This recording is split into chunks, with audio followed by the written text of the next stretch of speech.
آزادی رائے، اظہار آزادی، آزاد زندگی اور فلاح و بہبود جیسے ممالک کا اگر شمار دیکھا جائے تو ہالینڈ ان چند ممالک میں سے ایک ہیں۔ آج جس شہر کا ہم ذکر کریں گے اس کا نام دا ہیگ یا اس کو دین ہیگ بھی کہا جاتا ہے۔ آج ہم یورپ کے اس شہر کو جانیں گے کہ کس طرح اس نے 17، 18 اور 19ویں صدی میں ترقی کا آغاز کیا۔ وہ کون سی پالیسیز تھیں جس کی وجہ سے یہ شہر اپنے آپ کو دنیا میں صف اول میں پایا جاتا ہے؟ کیوں ہر کوئی اس ویلفیئر ملک میں رہنے کا خواہش مند ہے؟ دی ہیگ نیدرلینڈز کا تیسرا بڑا شہر ہے۔ ساحل کے ساتھ واقع یہ شہر خاص طور پر ساحل سمندر پہ جانے والوں میں مقبول ہے، جو سورج، ریت، سمندر اور اس سے منسلک سہولیات سے لطف اندوز ہوتے ہیں۔ لیکن ہیگ کو صرف موسم گرما کے ساحل کے منظر کے طور پر مت سوچیں۔ اس کے بہت سے ثقافتی مقامات، مقبول کیفے اور ریسٹورنٹ کے ساتھ ساتھ جاندار تہواروں کے ساتھ یہ شہر سال کے کسی بھی وقت دیکھنے کے قابل ہے۔ اس حقیقت کا تذکرہ نہ کرنا کہ یہ ڈچ حکومت کی نشست اور شاہی خاندانوں کا گھر ہے، اس لیے یہاں بہت ساری تاریخی یادگیریں، واضح ہوٹل اور یہاں تک کہ چند محلات موجود ہیں۔ دی ہیگ کو ملک کا حقیقی دارالحکومت قرار دیا گیا ہے۔ ہیگ جنوبی ہالینڈ کے صوبے کا دارالحکومت بھی ہے اور یہ شہر بین الاقوامی عدالت، انصاف اور بین الاقوامی فوجداری عدالت دونوں کی میزبانی کرتا ہے۔ نصف ملین کے زیادہ کی آبادی کے ساتھ یہ ایمسٹرڈیم اور روٹرڈیم کے بعد ہالینڈ کا تیسرا سب سے بڑا شہر ہے۔ دی ہیگ شہری علاقے کی بنیادی میونسپلٹی ہے جو خود شہر اور اس کی مضافاتی میونسپلٹیز پر مشتمل ہے، جس میں 8 لاکھ سے زیادہ افراد شامل ہیں، جو اسے ایمسٹرڈیم اور روٹرڈیم کے شہری علاقوں کے بعد ہالینڈ کا تیسرا بڑا میٹروپولیٹن علاقہ بناتا ہے۔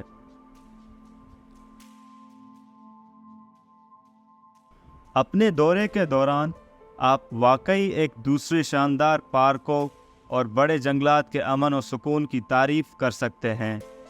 ان میں سے کچھ جیسے ہیگس باس یا پیلس گارڈن شہر کے مرکز میں ہے۔ شہر اور ساحلی سمندر کے درمیان آپ اسکیونگن ووڈز میں ٹہلنے کے لیے جا سکتے ہیں۔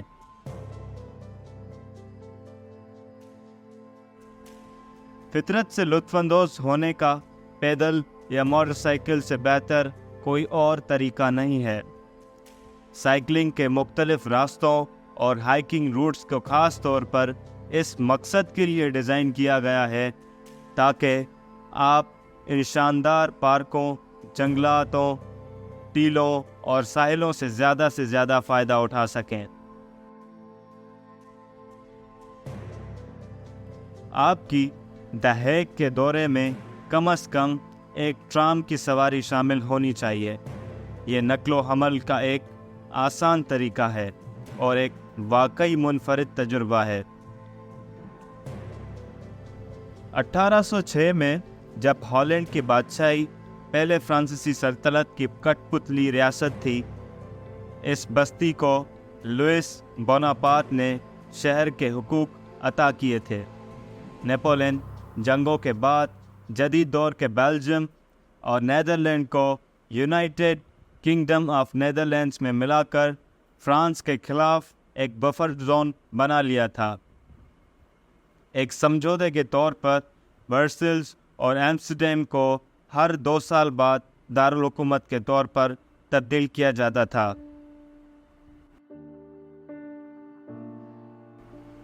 1830 میں بیلجیم کی علیحدگی کے بعد